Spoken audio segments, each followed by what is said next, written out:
Ça peut nous paraître ridicule, voire risible, d'entendre cette espèce de décalage incroyable. Je ne sais pas si vous vous êtes rendu compte, il y a Jésus qui vient juste d'annoncer à ses disciples « Je vais aller là-bas, ils vont m'attraper, ils vont me torturer, ils vont me crucifier. » C'est quand même pas rien.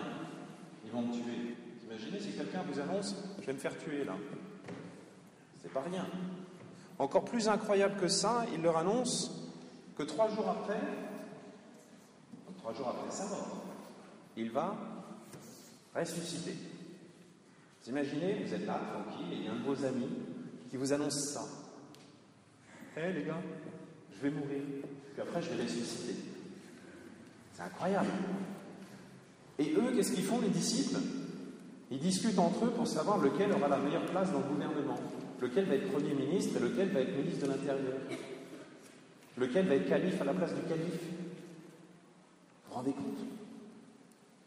C'est aussi absurde, je ne sais pas moi, que si en apprenant que quelqu'un de notre famille est malade, on commence à se demander qui aura les petites cuillères. C'est absurde, c'est risible, mais malheureusement, ça peut arriver. Pourquoi est-ce que Jésus nous dit ça aujourd'hui?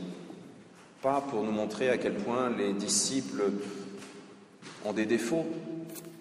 C'est une bonne image de nous, les disciples. Ils ont des défauts, on a des défauts, bon, c'est bien. On a une certaine solidarité. Et Saint-Pierre le premier, plein de défauts celui-là.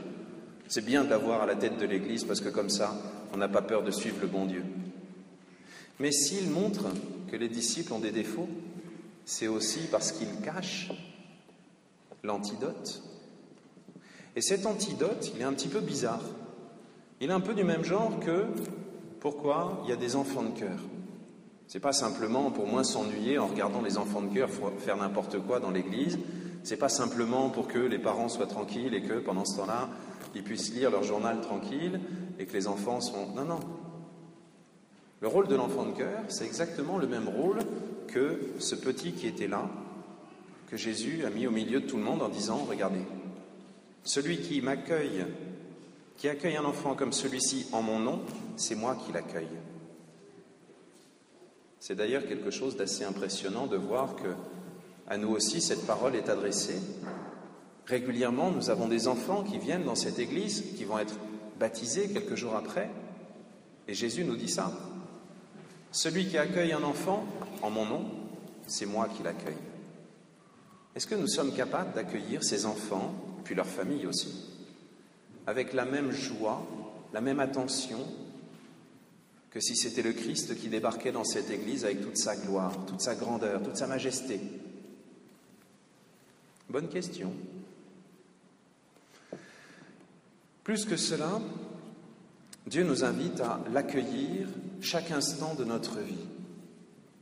Il le dit à un autre moment dans l'Évangile, je ne sais pas si vous vous souvenez de ce passage de l'Évangile, les jeunes, un moment où Jésus dit « J'avais faim et vous m'avez donné à manger, j'avais soif, vous m'avez donné à boire, j'étais malade, vous êtes venus jusqu'à moi, j'étais en prison, vous m'avez visité. » Vous vous en souvenez de ce passage-là? Voilà. Et ils demanderont « Mais Seigneur, quand est-ce que c'est arrivé? On t'a jamais vu? À chaque fois que vous l'avez fait à l'un de ces petits qui sont mes frères, c'est à moi que vous l'avez fait. » Donc ce n'est pas simplement les enfants dont Jésus parle, c'est chacun de ceux qui sont petits, d'une manière ou d'une autre, par rapport à nous. Tous ceux qui ont besoin de notre aide. Jésus nous offre, comme antidote à l'orgueil, comme antidote à la vanité, à repli sur soi et à dire « c'est ma pomme qui m'intéresse », il nous offre le service des autres. Le pape François nous a offert, dans la suite exacte du pape Benoît, le même antidote au niveau du monde, au niveau de nos sociétés. Et cet antidote, c'est par exemple la gratuité contre tous les défauts que peut avoir le règne de l'argent. C'est le service gratuit contre tous les défauts que peuvent avoir nos sociétés égoïstes, où c'est le client qui est roi. Bref, tout cet amour, tout ce service gratuit. Alors vous allez me dire, tout ça, c'est bien joli, mais ça ne va pas changer le monde. Un petit peu comme ces écologistes qui peuvent quelquefois nous sembler ridicules parce qu'on se dit ils sont en train de changer juste un tout petit bout de quelque chose dans leur jardin, et tout ça, c'est pas grand-chose à l'échelle du monde. Oui, mais si ça y était pas, ça manquerait.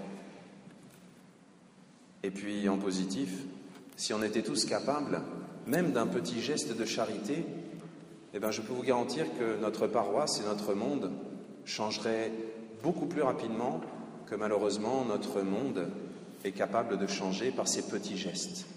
Oui, c'est la différence entre la nature et Dieu. C'est que la nature ne pardonne jamais. Les hommes, quelquefois, mais Dieu, toujours. Alors aujourd'hui, essayons de prendre un petit peu notre place parmi ses disciples. Nous sommes tous disciples du Christ. Dieu nous demande à tous de le suivre. Et c'est vrai qu'on a un petit peu tendance à nous demander, est-ce que c'est moi le premier? Est-ce que c'est l'autre qui est devant moi? Et nous avons tendance à chercher un petit peu la reconnaissance. T'as vu, moi, ça fait 10 ans que je fais ça dans la paroisse, je suis indispensable. Non, Dieu nous demande de savoir reconnaître que c'est lui que nous servons. Alors, comment est-ce qu'on pourrait le faire? Toujours en citant le pape François, il a des méthodes qui sont très simples. Je ne sais pas si vous avez déjà écouté l'un ou l'autre de ses discours. Généralement, il a un petit résumé qui est très pratique. Je vais faire un résumé du résumé. Souvent, il donne quelques mots-clés. Par exemple, les clés de l'éducation. Merci, s'il te plaît, pardon. Eh bien, aujourd'hui, je vous invite, et pour toute la semaine qui vient, à utiliser ce mot magique, merci. Et ce mot, l'utiliser non seulement avec les autres, mais l'utiliser aussi pour Dieu. Reconnaître que c'est Dieu qui est là et qui agit dans ces petites choses qui nous arrivent. Reconnaître que c'est Dieu qui est là et que nous servons, même à travers ceux qui ont l'air tellement insupportables. Reconnaître que c'est Dieu qui est là et à qui nous devons rendre toutes choses. C'est le sens profond de cette messe, du mot même Eucharistie, remerciement, action de grâce.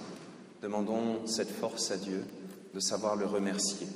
Peut-être que certains font déjà régulièrement le soir, en allant se coucher, un examen de conscience. Eh bien, nous pouvons, je nous propose à tous de faire le soir un examen de merci.